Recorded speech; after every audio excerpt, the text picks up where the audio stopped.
Mais même à Paris, où arrive Theodor Herzl, il assiste lui-même à la dégradation du capitaine Dreyfus dans la cour d'honneur des Invalides. Il se dit non, effectivement, les Juifs ne peuvent pas être assimilés, donc il faut qu'ils aient un État à eux, où ils soient majoritaires. Il y a ces deux aspects dans le sionisme. Il y a un aspect libérateur pour une partie des masses très pauvres de Juifs d'Europe de l'Est, et puis il y a un aspect colonisateur pour la population autochtone de Palestine, et en particulier pour les Arabes. Entre 1947 et 1949, on comprend que Ben Gourion avait déjà un plan bien établi, et il pensait, lui, mais il n'a pas été suivi, utiliser le premier plan de partage de 1937 pour commencer à organiser ce qui s'appellera plus tard la Nakba.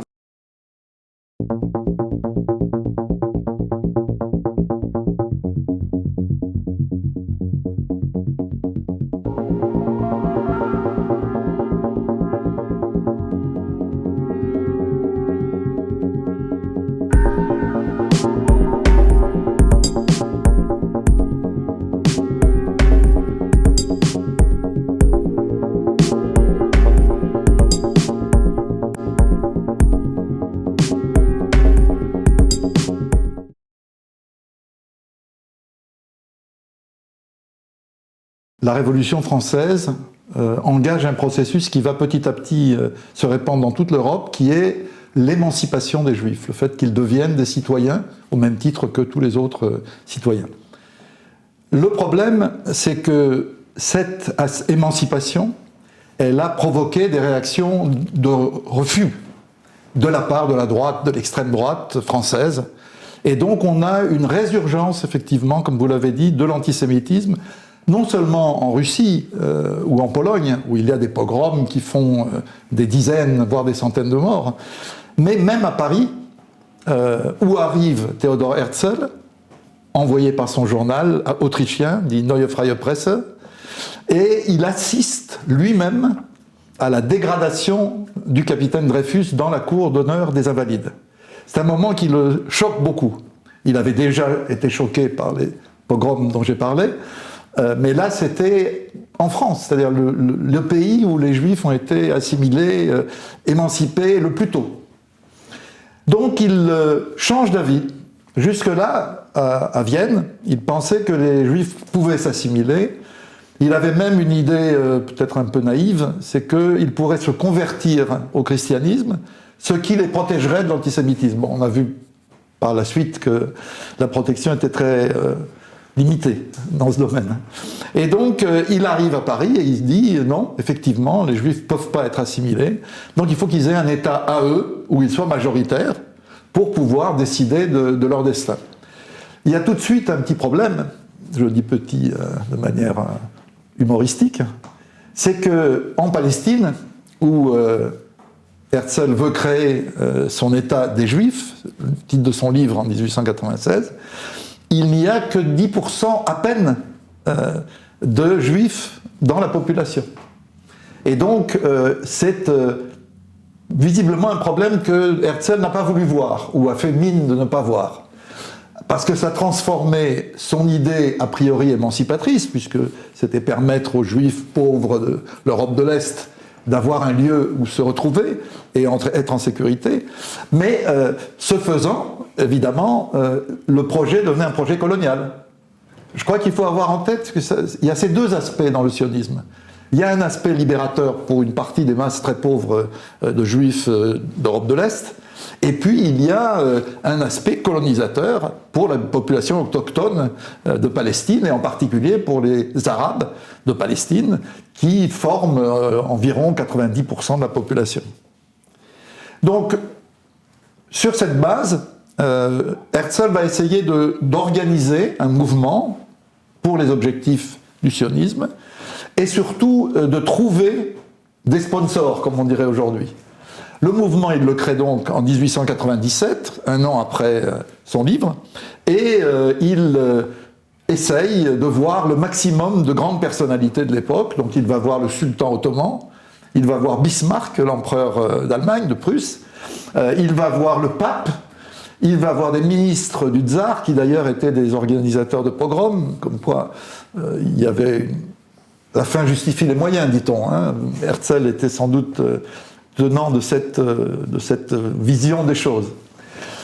Et rien ne marche. Toutes les personnalités qu'il voit ne croient pas à l'avenir de cette idée, qui leur paraît au contraire une idée même dangereuse, parce qu'elle peut à la fois ranimer encore plus l'antisémitisme en Europe, puisqu'au fond, le sionisme dit la même chose que les antisémites. Ils disent les juifs doivent partir pour aller, alors, pour les antisémites n'importe où, pour les sionistes en Palestine. Donc, si vous voulez, il y a un moment de doute chez lui, qui l'amène même à envisager des destinées incroyables, c'est-à-dire il pense à l'Ouganda, il pense à l'Argentine, c'est-à-dire le projet de la Palestine pendant un temps disparaît. Il meurt en 1904, et c'est seulement 13 ans plus tard que le miracle, entre guillemets, se produit.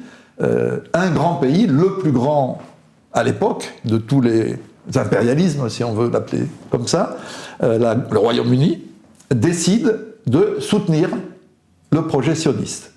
Et le 2 novembre donc, 1917, le gouvernement de Sa Majesté propose, je vais vous le trouver, la déclaration de Lord Balfour, qui est transmise à Lord Rothschild, et qui dit la chose suivante, je le cite, « Le gouvernement de Sa Majesté envisage favorablement l'établissement en Palestine d'un foyer national pour le peuple juif et emploiera tous ses efforts pour faciliter la réalisation de cet objectif, étant clairement entendu, alors là il y a deux choses qu'il faut bien noter, que rien ne sera fait qui puisse porter atteinte aux droits civils et religieux des collectivités non juives existantes en Palestine, ou aux droits et statuts politiques dont les juifs jouissent dans tout autre pays. » Alors, les collectivités non juives existant en Palestine, c'est quand même culotté.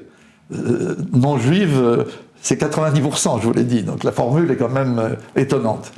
Quant à la seconde, elle montre clairement que les sionistes sont conscients des refus qu'ils vont avoir dans les communautés juives, dans la plupart des communautés juives. En fait, on peut dire que le sionisme est resté un mouvement marginal jusqu'en 1939. Et la preuve, elle existe, c'est que 3,5 millions de juifs quittent l'Europe entre 1897 et 1939. Eh bien, où vont-ils? Ils vont aux États-Unis. La quasi-totalité va aux États-Unis. En Palestine, en 1939, il n'y a que 450 000 juifs, c'est-à-dire 2% de la population juive mondiale. Donc à cette date-là, le projet sioniste est en échec.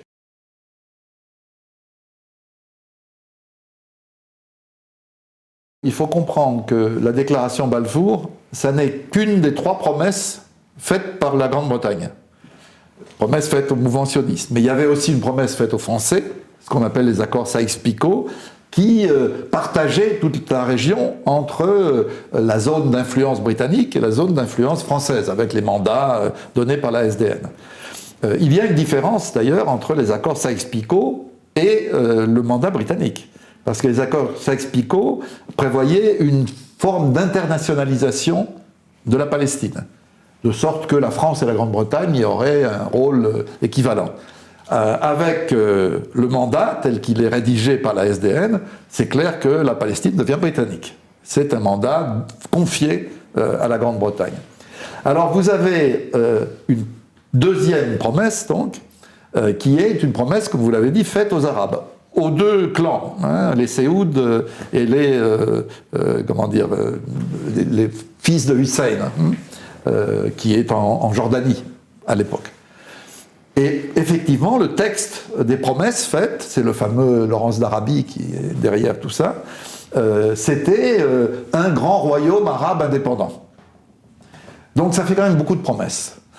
Et comme disait un écrivain assez remarquable qui s'appelle Köstler, il a dit en fait, une grande puissance a promis à une seconde le territoire d'une troisième. Vous avez là, de toute évidence, l'ambiguïté, pour ne pas dire l'hypocrisie, de la politique coloniale britannique. Ils ont fait exactement les mêmes trucs aux Indes, et avec les conséquences qu'on sait.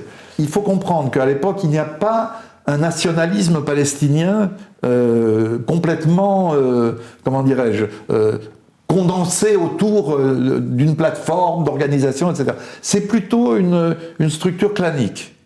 C'est-à-dire que vous avez des grandes familles palestiniennes, chaque grande famille a sa zone d'influence dans la population palestinienne, et donc on peut dire, si vous voulez, que le sionisme et le mouvement de libération de la Palestine, si vous voulez, se sont créés en même temps, en étant face à face.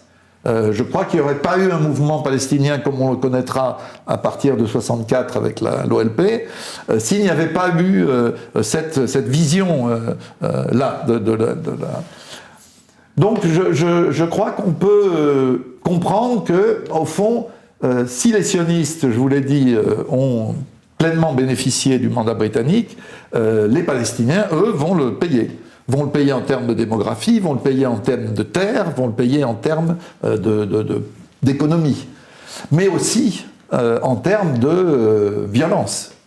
Parce que déjà en 1920, puis en 1929, il y a une répression forte des révoltes arabes, mais celle de 1936 et du refus du plan de partage de Peel, ils vont être l'objet d'une répression phénoménale. Il y a 50 000 soldats britanniques, 20 000 policiers juifs, 20 000 militaires de la Haganah, l'armée qu'on dit clandestine, qui n'est pas du tout clandestine. Les Britanniques la voient se préparer, donc il n'y a pas du tout de mystère là-dessus.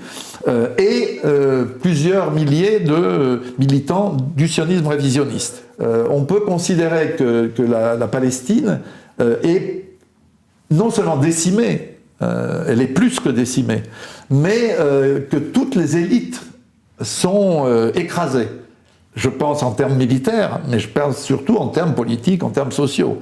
Et donc, c'est ça que je voulais dire tout à l'heure, on a un affaiblissement tellement considérable des forces palestiniennes que quand il va y avoir la bataille pour dominer l'État qui va naître après la Deuxième Guerre mondiale, les Palestiniens seront extrêmement faibles.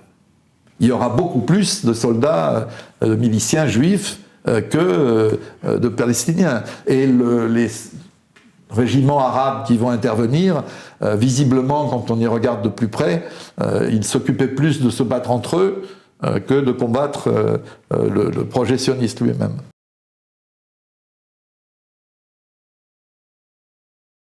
En 1917, la situation est très mauvaise pour les Alliés face à la Prusse, à l'Autriche-Hongrie et à l'Empire ottoman. Pourquoi? Parce que le front ne permet pas jusque-là aux Alliés de percer, tout est bloqué, c'est la guerre des tranchées, quoi. Et puis, il y a deux dangers. Le premier, c'est que la Russie est entrée dans une phase révolutionnaire, et donc les Britanniques ont peur que le tsar, une fois mis de côté, la Russie se retire de la guerre. Or, si vous voyez le front, vous avez deux fronts pour l'Allemagne. Le front du côté français et le front du côté russe. Si la Russie se retirait de la guerre, il est clair que l'Allemagne pourrait concentrer toutes ses troupes à l'ouest. Deuxième problème qui n'est pas réglé, en novembre 1917, il est vrai que les Américains ont promis qu'ils interviendraient, mais jusque-là, jusqu'à novembre 1917, il n'y a pas un GI qui est arrivé, pas un soldat américain. Et à Londres, on se demande s'ils vont un jour arriver. Alors on le sait maintenant qu'ils arrivent au printemps 1918.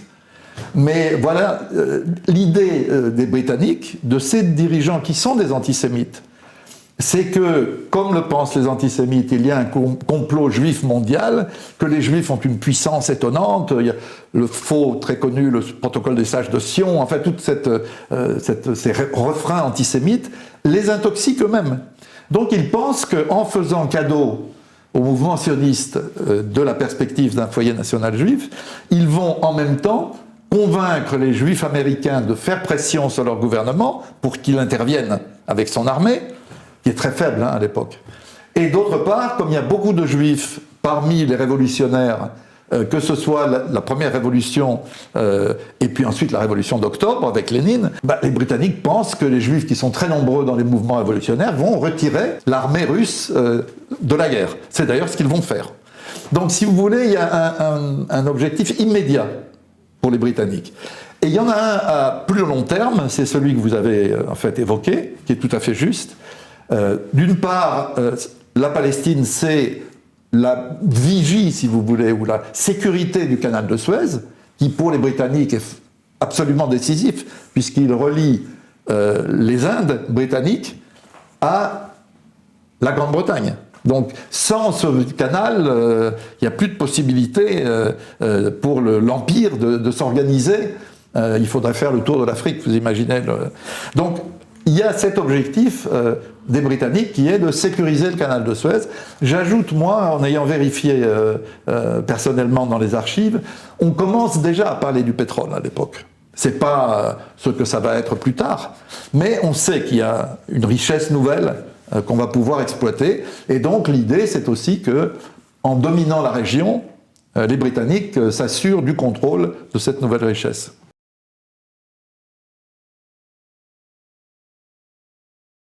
Pour le mouvement sioniste, la tutelle britannique doit permettre de préparer la naissance d'un État juif.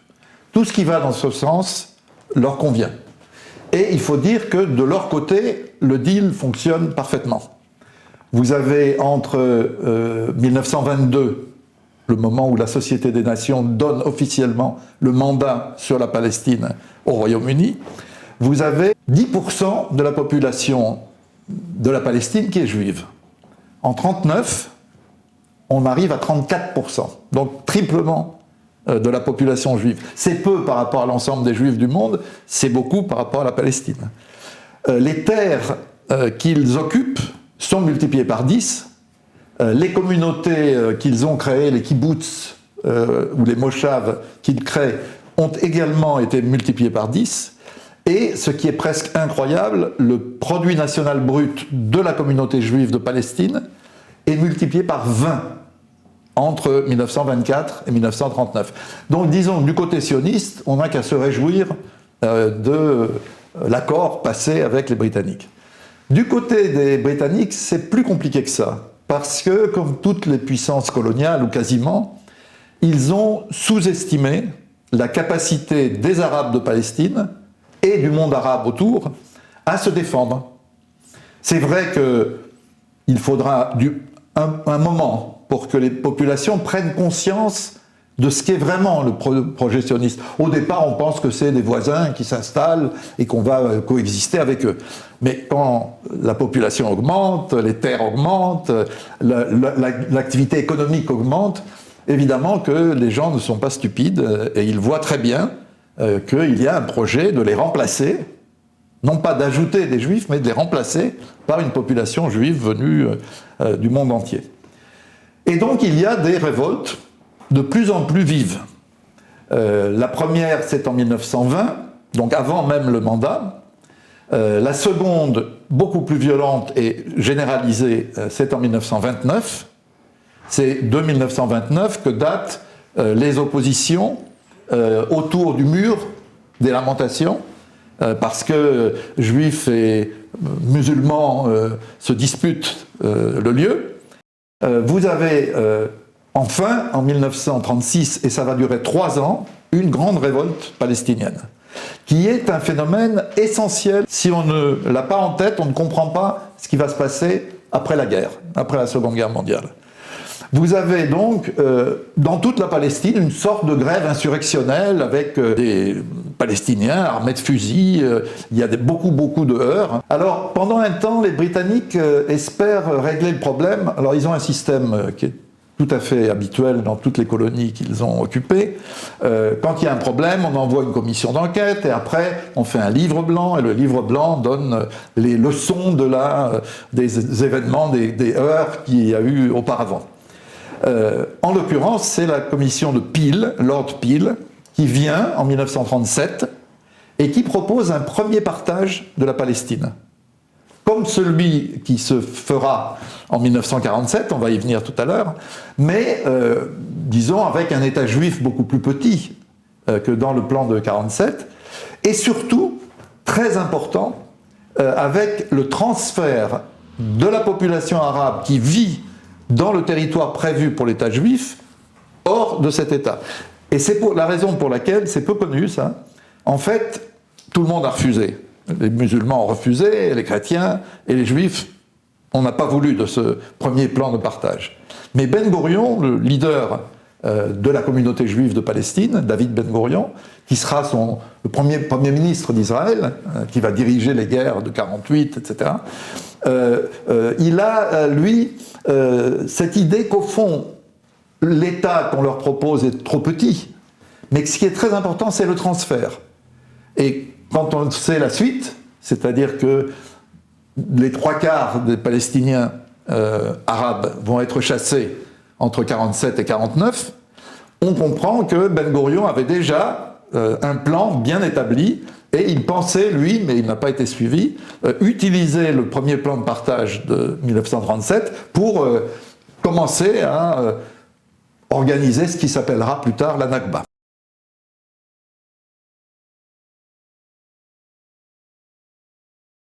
Si vous voulez, vous avez 3 ou 4 grandes entités pour s'y retrouver. La principale, c'est le Parti travailliste, le parti de gauche, entre guillemets, que dirige David Ben Gourion, qui s'appelle à l'époque le Mapai. Ça va ensuite devenir le Parti travailliste, donc Avoda. Avoda, c'est travail en hébreu. Donc ça, c'est, disons, la force dominante dans le Yishuv, dans la communauté juive de Palestine. Ensuite, vous avez effectivement une droite, disons bourgeoise, comme vous l'avez dit, mais relativement modérée dans ses attitudes, et on les appelle les sionistes généraux. Et puis vous avez un courant de l'extrême droite juive, qui est dirigé par Vladimir Zev Jabotinsky, et qui, comme vous l'avez dit, c'est tout à fait juste, s'appuie très largement sur la collaboration du régime du Duce, régime fasciste italien. Ce n'est pas des mots en l'air, hein. C'est-à-dire il y a un soutien politique, il y a un soutien diplomatique de la part de Mussolini, mais il y a aussi des choses très concrètes. C'est-à-dire, par exemple, ils offrent au mouvement sioniste révisionniste un grand bâtiment pour qu'ils y organisent leur école de cadre. De la même manière, au sud de l'Italie, près de la ville de Bari, il y a un émetteur radio extrêmement puissant, et donc il donne l'autorisation à ce que Jabotinsky et les siens puissent parler via cet émetteur à toute la région, et notamment à la Palestine. Donc vous avez là quelque chose qui est beaucoup plus extrémiste, et dans l'objectif, et dans la manière de concevoir la lutte politique, et je dirais dans la discussion, la parole, quoi. La parole est d'une rare violence, et elle s'accompagne souvent de violence, d'attaques contre soit les travaillistes juifs, soit les Palestiniens. L'un et l'autre sont des objectifs, et il y a beaucoup de morts. Donc si vous voulez, ça c'est le paysage politique. Il faut y ajouter le paysage religieux. Parce qu'un grand nombre de juifs sont à l'époque religieux, c'est plus vrai aujourd'hui, hein, mais à l'époque c'était vrai, et donc eux sont très hostiles à l'idée d'État juif. Parce que pour eux, comme pour les évangélistes américains aujourd'hui, le rassemblement des juifs en Palestine ne peut se faire, et il peut y avoir donc d'État juif, que si le Messie arrive. Je vous rappelle que pour les juifs, le Messie n'est pas venu. Pour les chrétiens, il est venu. Et donc, voilà, il y a une bataille entre les différentes tendances religieuses et ce qu'on appelle les ultra-orthodoxes religieux pour décider de créer ou non un État juif. C'est si fort que je vais un tout petit peu plus tard pour qu'on comprenne la situation. Ben Gourion, quand il va approcher de l'objectif d'État juif, c'est-à-dire en 1947, il signe un accord avec le parti religieux ultra-orthodoxe, dans lequel il décide qu'il n'y aura pas de constitution pour l'État. Parce que pour les orthodoxes, la seule constitution, c'est la loi juive, religieuse, la halakha. Ils vont aussi donner des privilèges exceptionnels aux ultra-orthodoxes, qui durent encore aujourd'hui. C'est-à-dire ils ont un secteur d'enseignement à eux, dans lequel l'État n'a rien à voir, mais qu'ils payent, qu'ils financent. Ils ont la capacité à imposer les lois religieuses, par exemple le respect du Shabbat pour tout le monde, hein, le samedi, ou bien la viande et la nourriture plus généralement cachère, comme halal pour les musulmans. Bref, je ne vous raconte pas tout le détail, mais c'est des choses qui existent encore aujourd'hui, qui posent encore problème aujourd'hui, notamment avec le gouvernement de Netanyahou, qui est allié aujourd'hui non seulement aux ultra-orthodoxes, mais à 3 partis qu'on pourrait dire fascistes sans difficulté. Ce serait une bonne définition.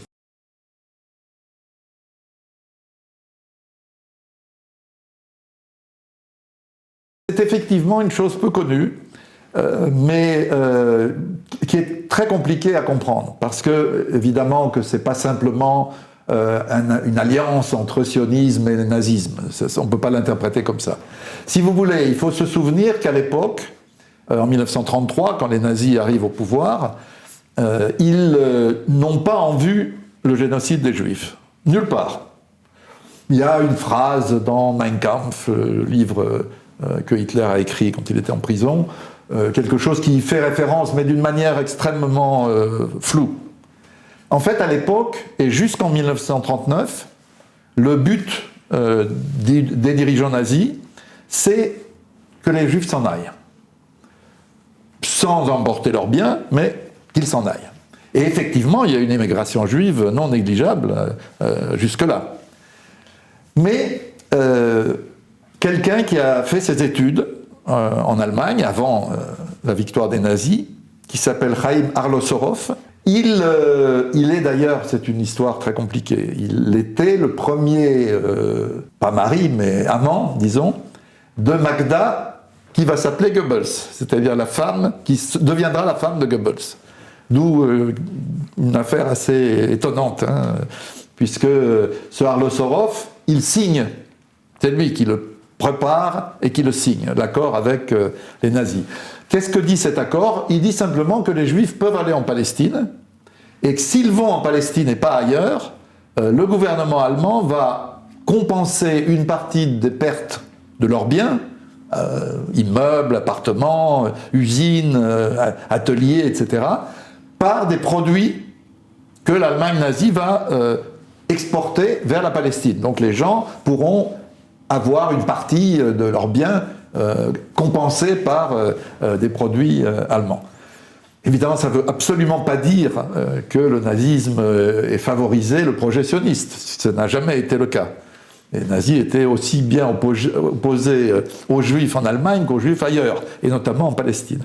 Mais c'était une manière de modérer les relations, et notamment la protestation juive contre les mesures de discrimination, le boycott des magasins, enfin tout ce que les nazis vont mettre en place progressivement jusqu'aux lois racistes de Nuremberg. Et ensuite, avec la guerre, il n'est plus question d'exporter les juifs, mais de les tuer. D'abord sous la forme d'un projet qui est un projet de transfert des populations juives à Madagascar, et ensuite un projet d'État juif, entre guillemets, de réserve juive, si on veut, en Pologne, et plus tard en Union soviétique. Donc, à partir de 1939, disons, la vision qu'a l'Allemagne nazie va changer. Mais on peut dire deux choses. C'est-à-dire, on peut dire, ou bien cet accord était une trahison pour ceux qui l'ont fait signer. Arlosorov obéissait à Ben Gourion, hein, c'est pas une initiative personnelle évidemment, ou bien on peut dire, grâce à cet accord, environ 100 000 juifs ont pu gagner la Palestine et ont échappé à la Shoah. Donc on peut le dire d'une manière ou d'une autre. Ce qui est très étonnant, c'est donc que Arlosorov va être assassiné sur la plage de Tel Aviv. Et bon, on pense que c'est des sionistes révisionnistes, des gens de Jabotinsky qui l'ont tué, mais il y a eu l'hypothèse assez récemment parmi les historiens allemands qu'en fait c'est Goebbels qui a pensé que Magda, sa femme, avait repris ses relations avec Arlosorov, et donc Goebbels aurait envoyé des gens du service d'ordre nazi pour assassiner Arlosorov.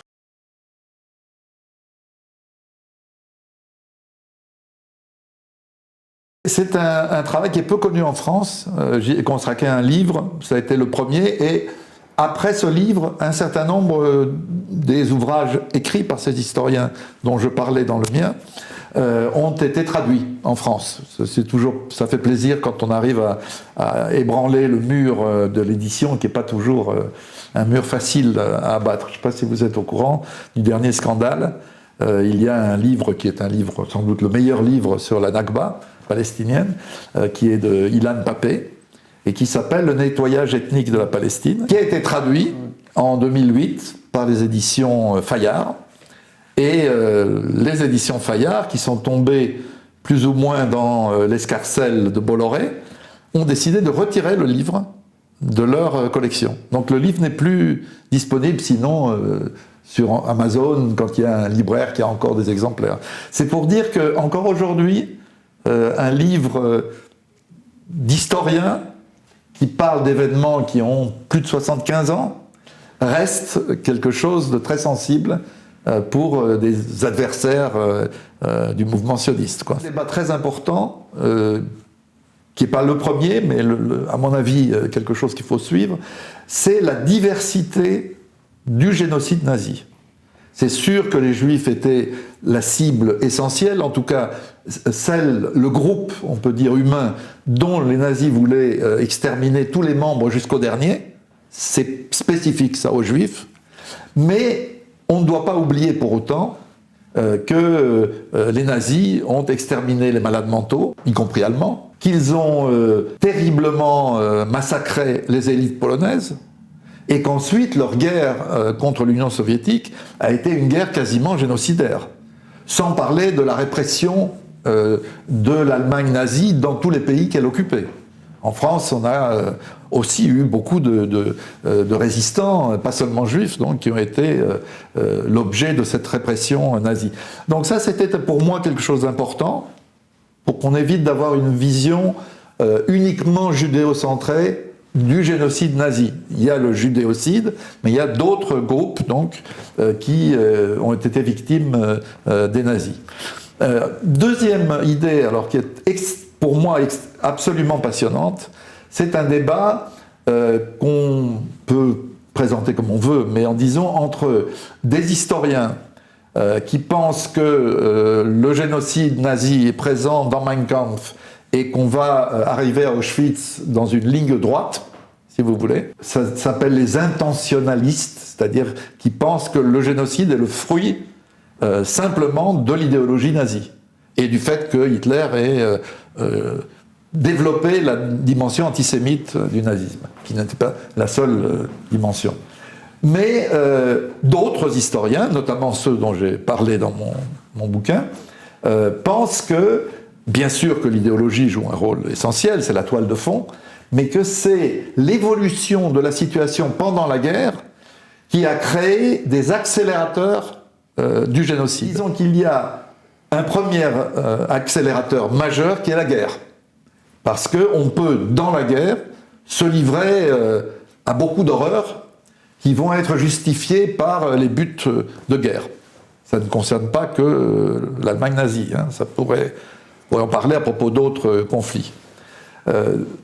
Donc, premier facteur, la guerre. Deuxième facteur, c'est les contradictions de la politique d'occupation. Si vous voulez, les nazis voulaient faire venir en Allemagne et dans les pays d'Europe de l'Est occupés tous les gens d'origine allemande.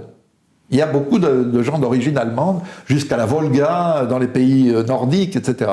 Donc l'idée, c'était de peupler, de germaniser ce fameux espace vital que les nazis voulaient donner au Reich. Mais ça ne va pas sans problème, parce que là où on implante des Allemands d'origine, on doit chasser des gens.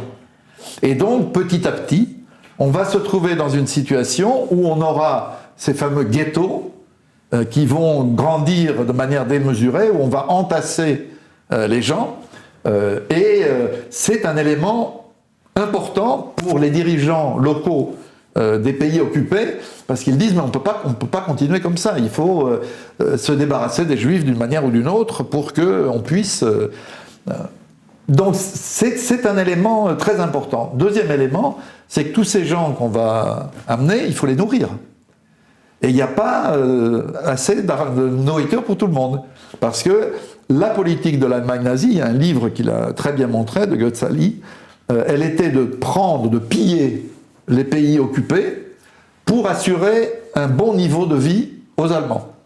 Pourquoi? Parce que l'expérience de la Première Guerre mondiale, c'est que si les Allemands n'ont pas suffisamment à manger dans leur assiette, à un moment ou à un autre, le front intérieur va s'effondrer.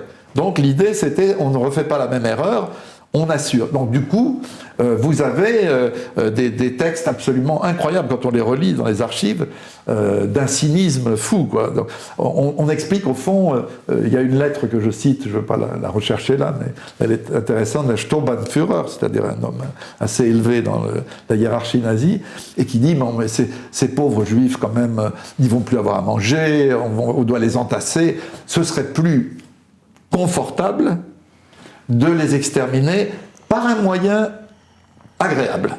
Agréable pas pour eux, hein, agréable pour les tueurs nazis. Il y a toute une première partie de la guerre qui va, disons, de l'agression contre l'Union soviétique en juin 1941 jusqu'à le printemps 1942, où il n'y a pas de chambres à gaz encore. Enfin, elles sont en construction, disons, mais elles ne sont pas utilisées, pour la plupart. Il y a des exceptions. Mais c'est clair qu'on va avoir une partie de la Shoah, comme on veut, du génocide. C'est le sang, on le sent partout. Et c'est évidemment les victimes qui en souffrent, mais aussi les nazis ont peur que les soldats ou les Einsatzgruppen, les groupes de tuerie, ne tiennent pas le choc. Il y a même une anecdote, elle est vraie, elle n'est pas vraie, je ne sais pas. On dit que Himmler, qui était l'architecte en chef du judéocide, est venu à Minsk, dans l'actuelle Biélorussie, et on a organisé pour lui une tuerie de juifs. C'est aussi comme ça le nazisme. Hein. Et il aurait perdu connaissance. Et le lendemain, alors ça c'est sûr, qu'il ait perdu connaissance ou non, personne ne peut vérifier, mais le lendemain, il fait un discours où il dit « on va trouver un moyen beaucoup plus rapide, ne vous inquiétez pas, on est sur la voie ». Et effectivement, les nazis vont utiliser en Europe de l'Est, à partir de la fin 1941, les camions à gaz avec lesquels ils avaient génocidé les malades mentaux en Allemagne. Donc ces camions sont améliorés techniquement, et ensuite, à partir des camions à gaz, il y a l'idée de faire des chambres à gaz qui vont permettre de tuer en gros 3000 personnes par jour.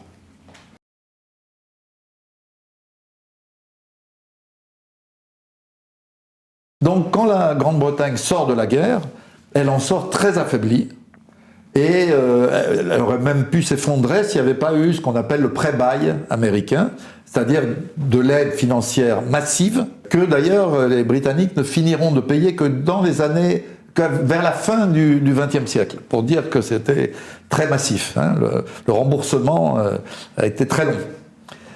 Donc le Royaume-Uni n'a plus les moyens de tenir la Palestine. Ils ne peuvent pas, comme ils ont, entretenir une force armée de 100 000 hommes, vous imaginez ce que ça coûte. Ils sont l'objet du terrorisme sioniste, parce qu'à l'époque, il y a une activité terroriste intensive, aussi bien d'ailleurs du côté travailliste que du côté révisionniste. Il y a même des moments où il y a des grèves insurrectionnelles ensemble. Hein. On connaît quelques exemples de ce terrorisme, notamment en 1946, il y a le fameux attentat de l'hôtel King David à Jérusalem. Le King David était le QG de la force administrative et militaire britannique. Donc c'est les troupes de Menachem Begin, donc de l'extrême droite révisionniste, qui font sauter une bonne partie de l'hôtel King David. Donc, si vous voulez, il y a d'un côté peu de moyens, de l'autre le terrorisme sioniste contre les Britanniques, la force, même si elle est relativement limitée, des Palestiniens, qui eux aussi demandent, les Palestiniens arabes, je veux dire, qui eux aussi demandent un contrôle de la Palestine. Bref, vers 47, début 47, la Grande-Bretagne dit on rend le mandat. Alors il n'y a plus de SDN, la Société des Nations a disparu, donc on donne le mandat à l'ONU, qui vient d'être créée en 1945. Et là, ça va être une longue bataille diplomatique et politique qui va opposer les sionistes et les Palestiniens face à la commission d'enquête de l'ONU. La commission d'enquête s'appelle l'UNSCOP. Hein. Elle est là pour dire qu'est-ce qu'on va faire de la Palestine.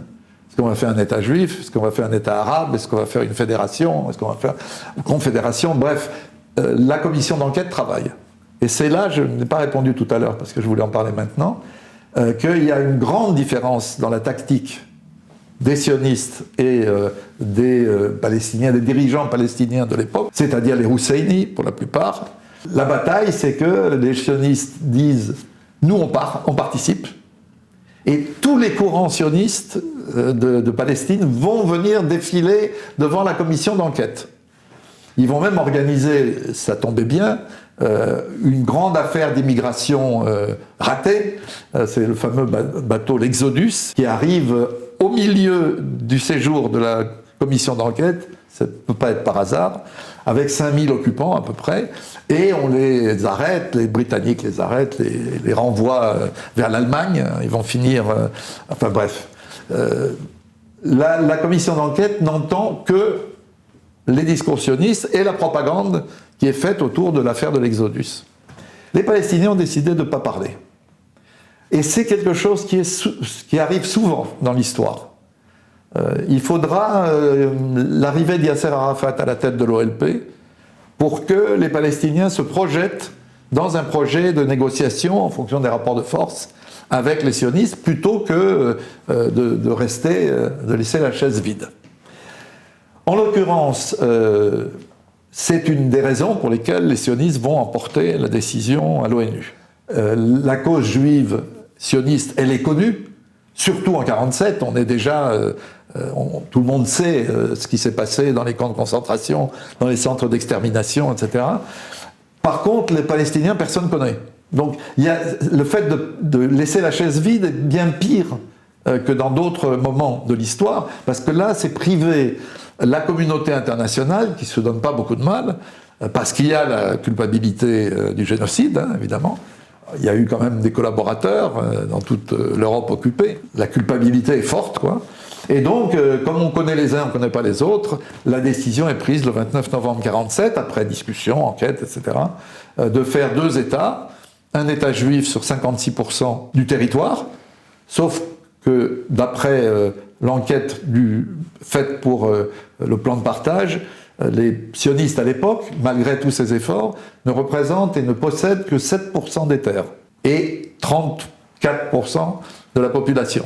Donc malgré ça, on leur donne 56% du territoire, 44% aux Palestiniens arabes, et des lieux saints, les lieux saints sont internationalisés. C'est ça le plan de partage. La plupart des historiens disent, ben voilà, les Palestiniens n'ont pas accepté, les sionistes ont accepté, voilà.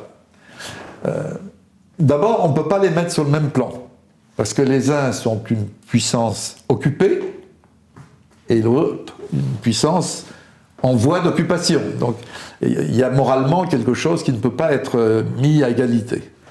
Mais surtout, les forces qui rentrent en jeu à partir du soir du plan de partage, où il y a une forme de guerre civile, disons, entre Palestiniens juifs et Palestiniens arabes, les forces n'ont rien à voir, il n'y a pas photo. C'est-à-dire la Haganah fait 50 à 60 000 hommes, financés par les États-Unis, armés massivement par les soviétiques. À l'époque, soviétiques et américains ont le même objectif, pas avec les mêmes arrière-pensées, mais ils aident l'un et l'autre les forces juives. Et de l'autre côté, on a ce que j'ai dit tout à l'heure, c'est-à-dire une société palestinienne écrasée par la répression de la Grande Révolte, très peu armée. Évidemment, quand on va décider à l'ONU que les choses ne se passent pas comme on veut, que le partage ne se réalise pas, il faut faire un embargo sur les armes. Ben, l'embargo va être efficace côté palestinien-arabe, mais côté palestinien-juif, les armes soviétiques arrivent via Prague de manière massive. Pas seulement les armes, les hommes. Hein, on estime 300 à 400 000 juifs d'Europe centrale que Staline laisse partir ou incite à partir pour la Palestine. Et donc ça va renforcer considérablement le Yishuv, enfin la communauté juive de Palestine, pendant la guerre. Donc on peut mettre des nuances, apporter des petites précisions, ça tout le monde, tous les historiens peuvent le faire en allant dans les archives, en étudiant. Par exemple, la Grande Révolte palestinienne n'est pas très connue, c'est un épisode majeur, mais il n'y a pas de livre disponible récent, pas en français évidemment, mais même en anglais. Donc voilà, on peut encore travailler. Je ne veux pas dire que tout est fini, on ferme la page. Non, il y a évidemment de quoi travailler pour les historiens. Mais ce qu'on sait, c'est premièrement que les Palestiniens ne sont pas partis à l'appel des dirigeants palestiniens ou arabes. Le premier grand livre qui est écrit par un historien qui s'appelait Benny Morris, qui vit toujours, et qui a d'ailleurs basculé complètement à droite en Israël, le premier livre qu'il a publié dit clairement qu'il n'y a aucune trace dans les archives de l'État d'Israël, l'armée, l'État, etc., d'appel arabe national à la fuite. Il peut y avoir des appels locaux, parce qu'une ville est tombée dans les mains de la Haganah, donc on appelle les gens à aller ailleurs. Mais on sait qu'à partir on a des chiffres précis, si vous voulez, avant même la naissance d'Israël. L'État d'Israël est proclamé son indépendance le 14 mai 1948, et on a dans les archives un document qui était fait par les services de renseignement de la Haganah, et qui estime qu'au moment de l'indépendance d'Israël, on considère que 400 000 Palestiniens ont déjà été chassés. C'est-à-dire la majorité de la Nakba, la majorité de l'ensemble des réfugiés de cette guerre, elle était partie déjà sous la pression des armes juives, par la bataille menée par les milices juives. Ils étaient partis avant l'indépendance. Après l'indépendance d'Israël, on a, comme vous le savez, les régiments arabes qui rentrent en Palestine, mais on est frappé, c'est un autre débat, par le fait, je l'ai dit, qu'elles ne combattent pas visiblement prioritairement le projet de création d'Israël, elles combattent contre le roi Abdallah de Jordanie, qui lui voudrait récupérer toute la Palestine arabe non occupée par Israël. C'est d'ailleurs ce qu'il va faire. Il va annexer la Cisjordanie, annexer Jérusalem-Est à la Jordanie. Donc à l'époque, les régiments arabes avaient plus une bataille entre eux, fraternelle, enfin entre frères, disons, qu'une bataille contre les sionistes. Et en fait, il n'y a pas de plan militaire commun. Donc les forces armées israéliennes vont avoir beaucoup de facilité à les vaincre un à un. Ils s'occupent d'abord de ceci, et puis ensuite de cela, et on a une espèce de guerre qui est vraiment assez étonnante, dans laquelle les Palestiniens ne jouent presque aucun rôle. Il y a quelques milliers de Palestiniens armés de vieilles pétoires qui datent encore de la Grande Révolte. On n'est pas, il n'y a plus vraiment d'organisme palestinien cohérent.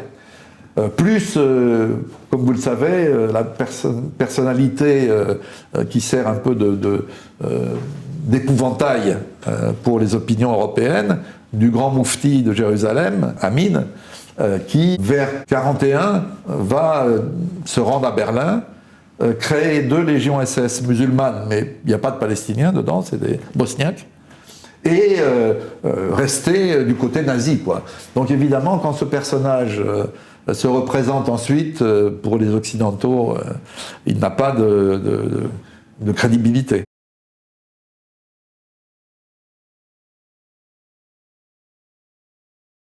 Il faut d'abord expliquer une chose qui est d'ailleurs plutôt positive pour Israël, c'est que là-bas, la loi sur les archives fait que les archives doivent s'ouvrir partiellement. Aucun pays au monde ne libère complètement ses archives. Mais 30 ans après. Ce n'est pas le cas en France. En France, ça peut durer un siècle s'il y a encore des personnes vivantes qui sont évoquées dans les archives. Enfin, les historiens français ont d'ailleurs un mouvement de bataille pour que les archives soient plus accessibles. Mais en Israël, c'est 30 ans. Donc ça veut dire qu'en 78, on a commencé à ouvrir les archives de 48. Et à l'époque, il y a toute une série de jeunes historiens israéliens. Pour des jeunes historiens, moi je sais, j'ai aussi vécu des choses comme ça, quand les archives s'ouvrent, c'est évidemment passionnant, parce qu'on a un matériau nouveau pour réécrire l'histoire. Et donc on va avoir un groupe d'historiens qui n'ont rien en commun. Les uns sont sionistes, les autres ne le sont pas, les uns sont de gauche, les autres sont de droite, les uns sont ashkénazes, les autres sont mizrahim, orientaux, enfin bon... bref, on a un groupe qui n'a pas de cohérence ni idéologique ni méthodologique. Ils ne sont même pas d'accord, mais tous travaillent sur les archives. Et donc, dans l'espace de quelques années, on va avoir une série de livres qui remettent en cause plus ou moins fortement, plutôt moins au début, plutôt fortement plus tard, tous les mythes de l'historiographie israélienne traditionnelle. Donc c'est les Arabes qui sont partis à l'appel des dirigeants. Hein. Non, il n'y a pas eu d'appel. C'est Israël qui était menacé, petit État au milieu d'un grand monde arabe. Non, les rapports de force militaires étaient, et diplomatiques et financiers étaient, il n'y avait pas photo, hein, vraiment. Ou bien ce sont des gens qui ont eu peur, qui sont partis par la peur. Non, non. Il y a eu des gens qui sont partis par la peur, mais la peur de prise de village qui avait lieu à côté de chez eux. Et donc c'était normal qu'on mette les femmes, les enfants notamment, à l'abri de la prochaine attaque sioniste. Il faut savoir quand même, je le dis pour aller vite là-dessus, mais il faut quand même le noter, il y a eu environ, d'après l'ensemble des historiens, 70 massacres pendant cette période qui va de 47 à 49. 67 sont des massacres commis par les forces sionistes contre la population arabe, palestinienne, et 3 sont des massacres de sionistes par soit les Palestiniens eux-mêmes, soit par les régiments qui venaient, notamment l'armée du secours, qui était une armée qui est intervenue aussi aux côtés des Palestiniens. Enfin, c'était quelques milliers d'hommes, hein. C'était pas beaucoup plus. Donc, voilà, disons que pour tout Israélien qui veut se renseigner, qui a envie de savoir, il y a toutes les preuves nécessaires du fait que, c'est ça le mot Nakba, hein, c'est le fait que les 3/4 des Palestiniens aient été chassés. Et dans la plupart des cas, c'est une expulsion manu militari, avec une mitraillette dans le dos. On a les chiffres. Dans le document dont j'ai parlé tout à l'heure des services de renseignement de la Haganah, il y a des chiffres très précis. On peut leur faire confiance pour l'analyse. Hein. En gros, 75% de l'ensemble des 400 000 à l'époque qui étaient partis, ils étaient 75% partis sous la pression directe des forces sionistes ou ensuite israéliennes. Les peurs, c'était 22%, et il y avait 3% d'appels locaux à la fuite. J'en ai parlé tout à l'heure. Donc, si vous voulez, ces nouveaux historiens renversent complètement la vision de la guerre de 47-49. Et ils vont avoir un succès grandissant jusqu'en 2001. Quand je dis un succès grandissant, c'est-à-dire il y a même une série télévisée au moment du 50e anniversaire de l'indépendance d'Israël, qui reprend dans 2 séquences des images qu'on n'avait jamais vues d'expulsion. Enfin, les gens, on voit vraiment l'expulsion. Moi, j'ai vu cette série, c'est impressionnant. On a aussi un manuel d'histoire qui est écrit à la fin des années 90 et qui, je ne dis pas défend les thèses, mais tient compte des découvertes des nouveaux historiens. Et notamment, on ne dit plus que les Arabes sont partis à l'appel des dirigeants arabes, on ne dit plus que les gens ont fui. Il y a dans le manuel, qui malheureusement n'existe plus, je vais vous dire pourquoi, on a vraiment des éléments, disons, de vérité historique. Sauf qu'en 2001, il y a un événement qui s'est produit, c'est que la droite et l'extrême droite ont repris le pouvoir en Israël. Donc Ariel Sharon devient Premier ministre en février 2001. Une des premières décisions, c'est de liquider ce manuel d'histoire. Il est pilonné, retiré des bibliothèques, etc. Et on reprend à nouveau l'histoire traditionnelle, etc. Il y a une bataille qui s'engage dans les universités pour contrer les historiens, les nouveaux historiens. Alors c'est pas simple, il y a une longue bataille, mais très vite, on va avoir une chasse aux sorcières dans les universités israéliennes où les nouveaux historiens se voient marginalisés et on reprend des historiens traditionnels ou des nouveaux historiens, mais qui sont sur la ligne traditionnelle. Le pionnier, c'est un homme qui s'appelle Benny Morris. C'est vraiment le premier livre qui s'appelle « La naissance du problème des réfugiés palestiniens » en anglais. Il n'est jamais paru en français. Donc là, il trace, disons, un portrait de Ben Gourion, de l'armée de la Haganah à l'époque, etc. Il explique. Quand on a fini de le lire, on se dit, bon, c'est les Israéliens qui ont chassé les Palestiniens. Mais lui ne le dit pas comme ça. Il dit, en fait, le problème des réfugiés est né de la guerre et pas d'une intention ni juive ni arabe. Ce qui est très intéressant, c'est qu'en 2004, donc quand même un moment après son premier livre, il publie un nouveau livre, une nouvelle version de son livre. Et là, ce n'est plus du tout la même chose. Il y a une interview au journal, au quotidien israélien Haaretz, où il dit des choses épouvantables. Il dit, au fond, on ne peut pas faire d'omelette sans casser les œufs. Donc, on ne peut pas parler de massacre, de génocide, mais enfin, c'est vrai qu'il fallait expulser ces 750 000 Palestiniens, parce que sinon, on n'aurait pas eu un État juif durable. Donc lui-même vient conforter les thèses qu'il combattait dans son livre.